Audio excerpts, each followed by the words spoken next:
성경은 무슨 이야기를 하냐면 천국은 마치 등을 들고 신랑을 맞으러 나간 10처녀와 같다. 그러니까 10명의 처녀들이 신랑을 맞이하기 위해서 준비를 하고 있다는 거예요.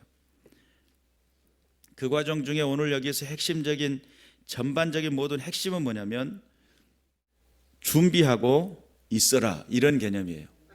그래서 오늘 여기 13절에는 깨어 있으라, 너희는 그날과 그때를 알지 못하느니라, 이렇게 이야기하잖아요.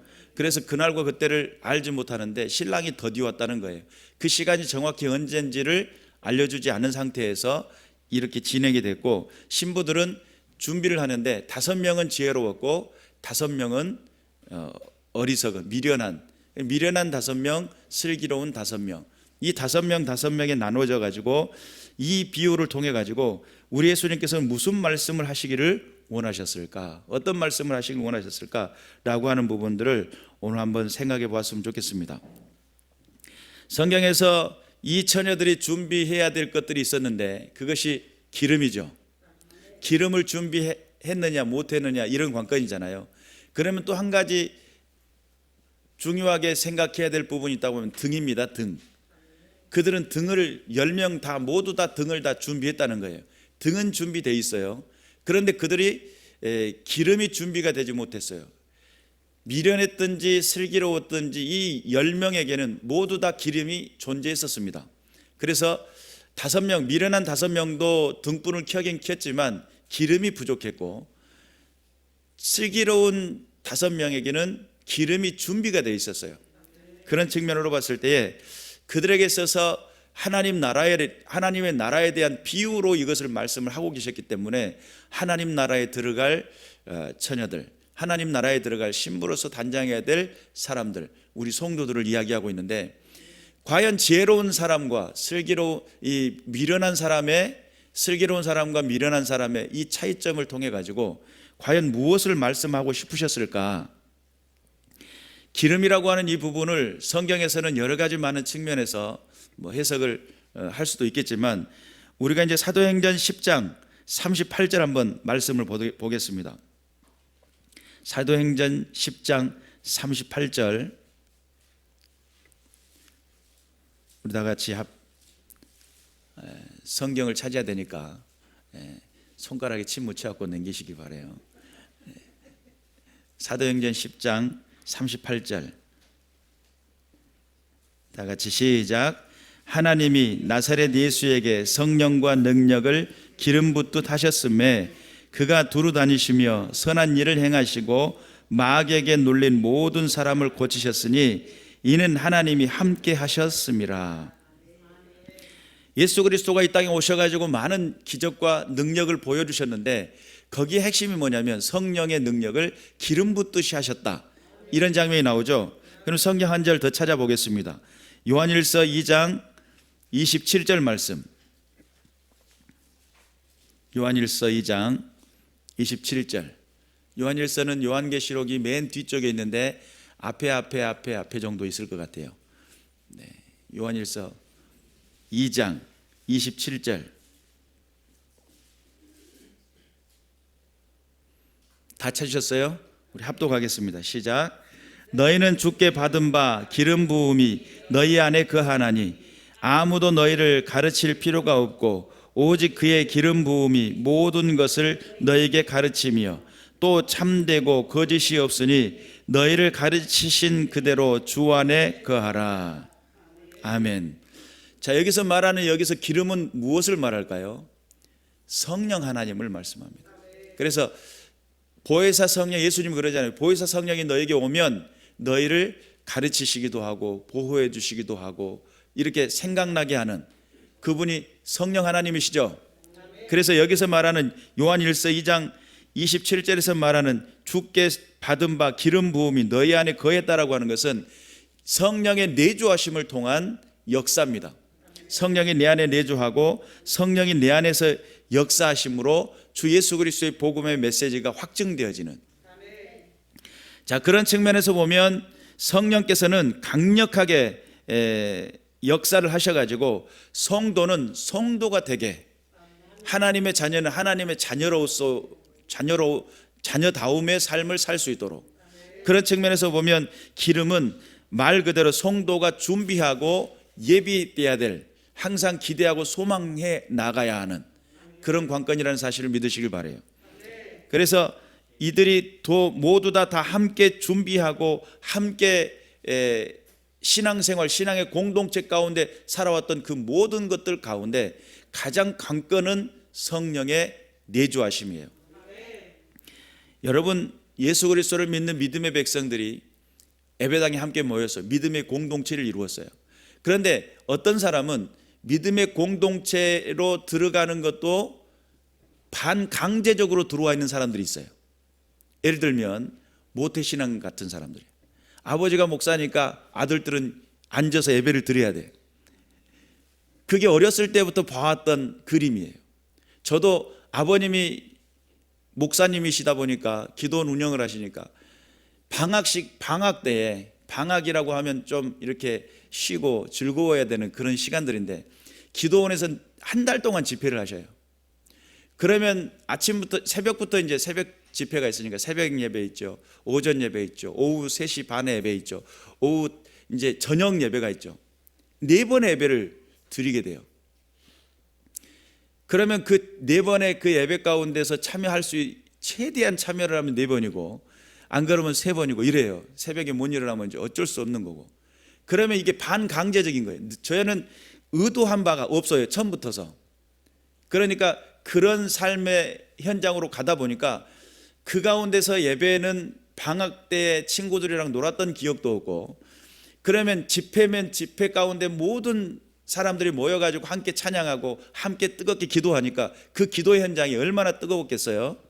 거기에 그냥 꼭 빠져가지고 했으면 좋았을 텐데 가끔은 놀고 싶더라 이거예요.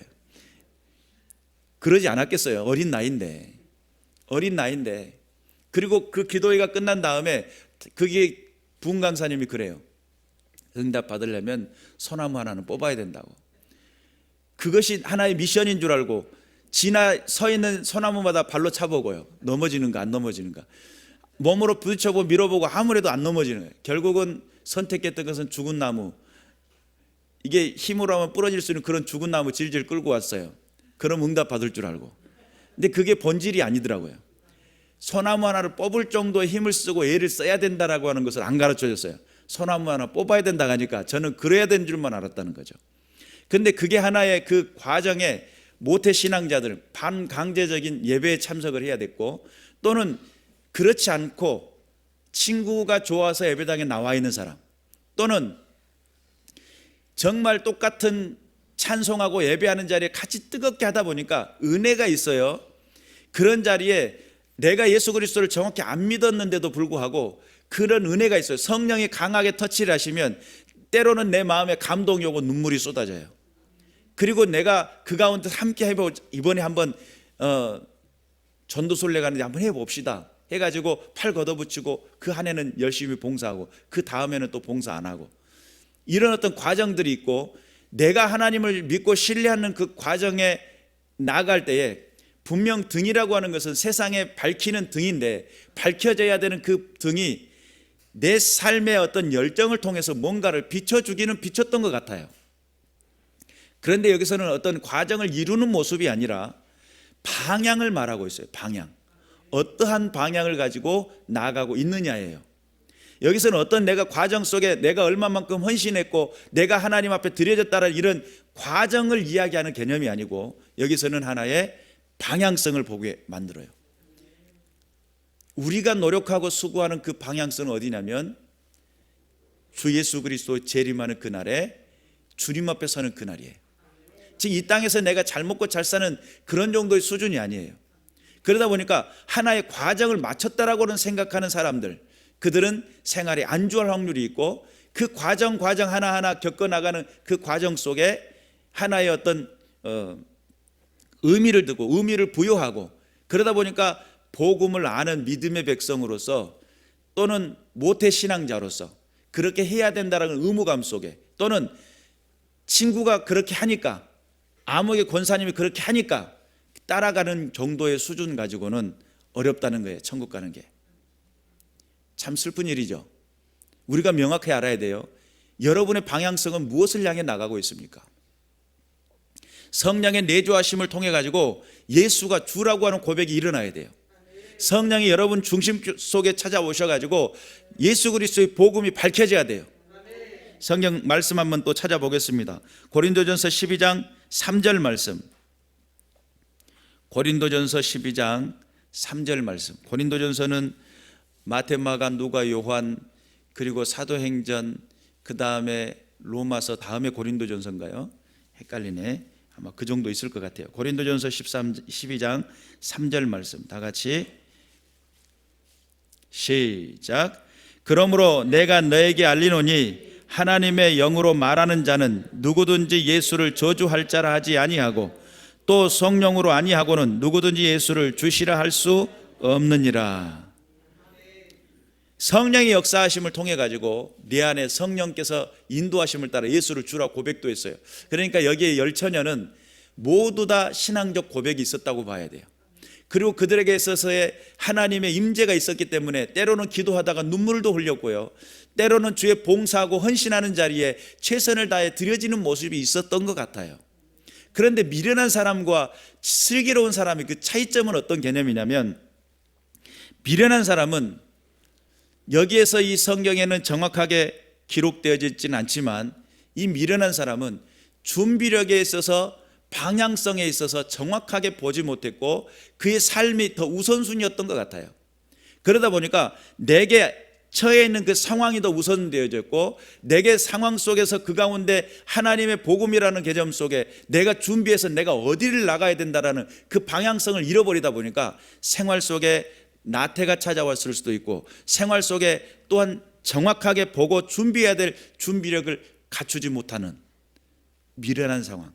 내가 하나의 과정을 이루었기 때문에 나는 됐다는 거예요. 여러분, 그런데 믿음은 과거형이 아니에요. 있습니까? 그리고 믿음은 미래형도 아닙니다. 믿음이라는 것은 무슨 형이에요? 그러면 현재형. 어떻게 다 잘하시네. 지금이에요. 지금.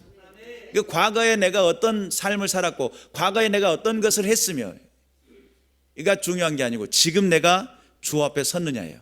지금 내 안에 주님 성령의 내주하심이 있느냐예요. 미래도 아니에요. 미래도 내가 지금은 이루고 있어도 앞으로 내가 더 잘할 거야, 앞으로 내가 더 열심히 할 거야. 거야가의 개념은 물론 현재를 바탕으로 해서 미래 속에 더욱더 크나큰 영향력을 끼칠 수는 있어요. 그러나 지금이 안 되고 있는데 미래에 믿을 거라고 했을 때 여러분 생각해 보세요. 우리 주님이 신랑이 오실 날이 더디게 오기는 했지만 오시는 날이 있을 것이며 그 오셨을 때에 그 오신 그 순간에 준비되었느냐예요. 우리가 하나님 앞에 깨어있는 믿음의 군사들이 되어야 될 줄로 믿습니다. 요한계시록 3장 1절 말씀 한번 찾아보겠습니다. 요한계시록은 성경의 맨 마지막에 있어요. 요한계시록 3장 1절 말씀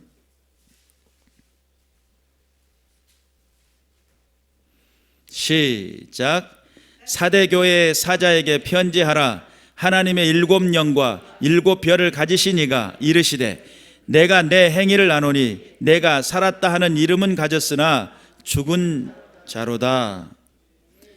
성경에는 7교회가 요한계시록 7교회가 나와요. 7교회는 교회의 대표적인 모습이에요. 그런데 사대라고 하는 이 교회 안에는 살았다는 이름은 가졌어요. 성도라는 이름은 가졌는데 죽어 있다는 거예요. 예배당에는 함께 나와 공동체를 이루고 있는데 그 중심 속에는 하늘 소망이 없어요. 하나님 앞에 하나님의 부르심을 따라 신앙을 한다는 개념은 하나님 나를 이끄시는 대로, 하나님 나를 내 삶을 도우시고 붙드시고 부르시는 대로 살겠습니다 결론을 내리는 것이 신앙이에요. 그런데 내 마음대로 살겠어요, 내가 하고 싶은 대로 하겠어요, 이건 신앙이 아닐 수 있어요. 하나님의 뜻에 붙들려 사는 것이 신앙이에요. 대부분의 많은 사람들이 자기중심적 해석을 할 때가 많아요. 그래가지고 성도의 이름은 가졌어요. 어려서 모태 신앙이기 때문에 어쩔 수 없이 반강제적으로 예배당에 함께 나와 있는 사람이나 또는 내가 누군가를 따라서 함께 나와 있는 사람이나 예수 그리스도 안에서 예수 그리스도를 정확히 믿지 못하면 그는 슬피 울며 이르갈미 있을 거예요. 오늘 우리가 본문에서 이야기했던 신랑이 등장을 하게 되고, 미련한 자들은 슬기 있는 자들에게 등불이 꺼져가니 기름을 좀 나눠달라, 뭐 이런 이야기를 하게 됩니다. 그들이 기름을 사러 가는 사이에 신랑이 오므로 준비했던 자들이 함께 혼인잔치에 들어가고 문은 닫혔다. 준비한 사람들은 그 혼인잔치에 들어가고 문은 닫혔는데 거기에서 질문을 합니다. 남은 처녀들이 와가지고, 미련한 처녀들이 와가지고 주여 우리에게 열어주소서 그랬더니 대답하여 이르되 진실로 너에게 이르노니 내가 너희를 알지 못하노라. 결론적으로 같은 노력을 하고 같은 수고를 했으며 같은 열정을 가지고 하나의 공동체를 이루며 함께 살았던 그들에게 어떤 사람에게는 기회가 주어지고 어떤 사람은 기회가 닫혔다는 거예요. 그리고 그때 문을 열어달라고 나중에 와서 외쳤더니 너희를 알지 못한다 라는 결론을 내리고, 그런즉 깨어있으라 너희는 그날과 그때를 알지 못하느니라. 그날과 그때를 알지 못한다. 예수님의 재림에 대해서 언제, 그날이 언젠지 예고가 되어 있지 않습니다. 그런데 어떤 사람은 자기가 재림주라고 이야기하는 사람들도 더러 있죠. 우리가 정확히 깨달아서 하나님의 말씀 앞에서 든든히 서고 주님이 오실 날들을 알지는 못하지만 우리는 깨어서 준비해야 되고, 준비한다라고 하는 그 개념 속에는 성령의 내주하심을 따라 그분이 내 중심 속에 계시고 내가 하나님과 더불어 함께 교제하는 믿음의 삶을 살아갈 때에 주 앞에 섰을 그날에 부끄러움이 없는, 주님 앞에 우리가 이제 비유의 말씀을 통해 가지고 여러 가지 말씀을 드리는데, 열매, 준비해야 될 열매가 있다고 그랬죠. 예복, 하나님 앞에 성도로서 옳은 세마포, 성도의 옳은 행실이라고 하는 세마포를 또 준비해야 되죠. 또 하나님 앞에 준비해야 될 것들, 기름, 오늘 저와 여러분이 함께 나왔던 그 기름. 그런데 그 여러 가지 많은 의미 속에는 한 가지의 개념으로 흐르는데 주께서 원하시는 뜻입니다. 주님 앞에 부합한 삶을 살았느냐, 주님의 부르신 그 뜻대로 순종했느냐, 주께서 원하시는 그 개념 안에 들어와 있었느냐라고 하는 개념입니다. 여러분 생각을 해보세요. 가짜하고 진짜로 판별을 할 때, 알곡과 쭉정이를 판별할 때 어떻게 합니까? 무작정 다 걷어들일 수는 없는 거 아닙니까? 주인된 입장에서, 여러분이 주인이라고 가정을 했을 때에 주인된 입장에서 내가 이 사람이 정말 기술자인지 이 사람이 가짜인지 분별을 해야 될 거 아닙니까? 여러분 안에서도 하나님 입장에서 우리를 판결할 때 정말 믿었는지 안 믿었는지를 판결해야 될 거 아닙니까? 정말 말씀의 언약의 약속을 지키고 행했는지 안 행했는지를 봐야 될 거 아닙니까?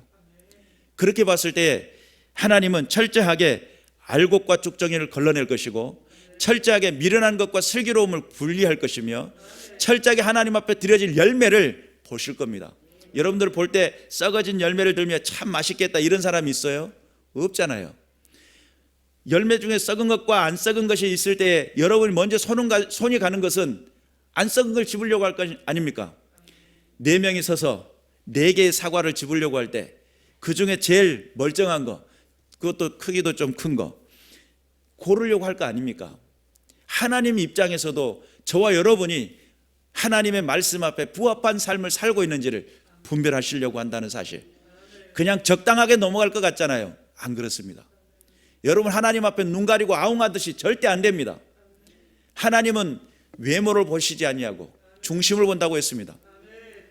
그러므로 우리는 깨어 있어야 될 줄로 믿습니다. 성경의 데살로니가전서 5장 19절에 보니까 성령을 소멸하지 말며 그랬어요. 성령은 소멸된다는 거예요. 여러분 안에 성령이 계시면 항상 계시는 것이 아니고, 내가 하나님 앞에서의 온전한 믿음의 방향성을 가지고 믿음의 신앙의 개념을 가지며 믿음 안에서 도전하고 있지 않으면 성령은 내 안에서 소멸이 돼요. 주 예수 그리스도를 믿을 때에 내가 과거에 뜨거운 찬양을 했고 눈물에 뜨거운 기도를 했어요. 아니에요. 그걸로 머무르고 안주하지 마세요. 성령은 여러분 안에 소멸됩니다. 여러분의 우선순위 속에 소멸은 소외가 될 것이고, 성령께서는 소외가 되시고, 여러분 우선순위 속에 밀려나게 되면 성령은 오실 때는 강하게 오시지만 가실 때는 소리 소문 없이 가셔요. 언제 성령이 떠나갔는지도 모르게 여러분 안에는 기름이 말라져 있을 겁니다. 늘 성령 안에 계시기를 주 예수 그리스도 이름으로 축원합니다. 그래서 우리가 깨어있는 믿음의 군사들 되시길 바라고 하나님의 살아계신 은혜와 능력으로 무장하는 믿음의 백성들 되시기를 주님의 이름으로 축원합니다. 디모데후서 3장 5절의 말씀 한번 찾아서 읽어봅시다. 디모데후서 3장 5절 말씀.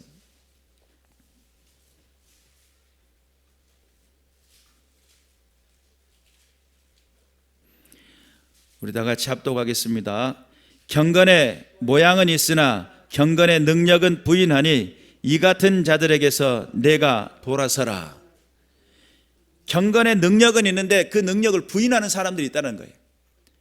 하나님의 권능, 하나님의 역사하심, 하나님의 임재, 이런 것들을 부인하는 사람들이 있어요. 하나님께서 역사하실 때 두세 사람이 모인 곳에 나도 그들 중에 함께 있느니라. 그러셨죠? 여러분 하나님 안에서 서로 협력하고 믿음의 공동체임을 믿습니까? 하나님의 임재가 역사한다는 사실을, 그 가운데 크고 놀라운 임재가 있다는 사실을 믿으십니까? 여러분 믿음의 눈을 가지고 하나님의 말씀을 보시길 바랍니다. 여러분의 인생 속에 준비해야 될 것이 무엇인지를 분별하시길 바라요. 그래서 나중에 철저하게 만날 날이 있을 것인데, 예수 그리스도를 만난 날이 있을 것인데 그날에 준비하시길 바라요. 어느 날 우리 아들이 아침에 일어나 가지고 준비를 하고 학교를 간다고 있어요. 그런데 학교를 간다고 있는 그 시간대를 보니까 지금쯤은 나가야 될 것 같은데, 근데 어플을 보면서 버스가 어느 정거장에 어디에 위치해 있다고 이걸 보면서 아직 10분 남았어요 이러는 거예요. 그런데 갑자기 부르릉 하는 소리가 들려요. 버스가 지나간 거예요. 그러니까 어플이 요즘 참 좋은 시대여 가지고 언제 어디에 오는지를 다 알려줘요. 근데 그 기사가 그날따라 악셀을 심하게 밟았는지 시간대와 다르게 그냥 빨리 와버렸어요. 지나가 버렸어요. 오면 놓쳤네. 그러면 이제 택시를 타든지 아니면 아빠 찬스를 쓰든지 이렇게 해가지고 이제 학교를 가야 되는 그런 상황이 됐어요. 이 버스는 정해진 시간에 온다라고 하니까 그걸 지켜보고 여유를 부릴 수가 있어요. 근데 그것이 잘 맞으면 좋아. 근데 간혹 버스가 미친 듯이 지나가 버릴 때가 있어요. 그럼 못 하는 거예요. 그러니까 여러분 생각을 해보세요. 여러분이 가야 할, 여러분이 서야 할 예수 그리스도 앞에서 서는 그날은 서도 되고 안 서도 되고 그런 것입니까? 버스는 다음 택시를 타도 되지만, 아니면 옆에 누군가 데려다 주면 좋겠지만, 그곳은 누가 대신해 줄 수 있는 곳이 아닙니다. 오늘도 여기서 슬기로운 사람들은 준비됐지만 미련한 사람들이 나눠달라는 거예요. 기름 좀 나눠달라. 안 된다. 대신할 수가 없는 거예요. 여러분 구원이라고 하는 것은 누군가 대신해 주고, 또 아버지가 열심히 쓰니까 나도 구원받겠지. 천만의 말씀이에요. 오늘도 사모님 그런 이야기 하시더라고요. 주일학교 학생들한테. 엄마 아빠가 예수 잘 믿는다고 해서 너 천국 갈 수 있을 것 같아? 안 되지. 네가 예수님 열심히 믿는다고 해서 엄마 아빠가 천국 갈 수 있을 것 같아? 안 된단 말이야. 안 된다는 거예요. 대신 해줄 수 있는 게 아니에요. 여러분 안에 예수가 증명되셔야 되고, 여러분 안에 예수의 생명의 역사가 일어나야 되며, 여러분의 중심 속에 하나님 살아계심을 인지를 하고 있어야 돼요. 그리고 성령의 내주하심이 내 안에 일어나야 돼요. 그분이 이끄시는 대로. 이게 신앙이라니까요. 그분이 나를 도우시는 대로, 그분이 나를 이끄시는 대로. 이게 신앙인데, 대부분의 많은 사람들은 내가 이끄는 대로 성령님 따라오십시오, 이런 개념이에요. 진정한 믿음의 신앙자들 되시길 바라고, 성령의 인도하심을 따라 그분이 오시면 무엇을 말할지, 무엇을 행할지, 어디를 가야 할지 가르쳐 주시고 알게 하신다. 요한일서 2장 아까도 17절인가요? 27절의 말씀에 우리가 함께 읽었던 말씀입니다. 우리가 깨어 있어서 하나님의 살아계신 은혜를 나타내고 증명하되 준비하고 깨어 있으시기를 주님의 이름으로 축원합니다. 영원한 하나님 나라는 언제 도래할지는 모르지만 반드시 오십니다. 그 반드시 오시는 그날에 기름 등불 준비하고 슬기로운 처녀들이 되셔서 하나님 그분을 맞이하고 그분과 더불어 함께 할 수 있는 은혜의 시간들 되시기를 주님의 이름으로 축원합니다. 기도하겠습니다.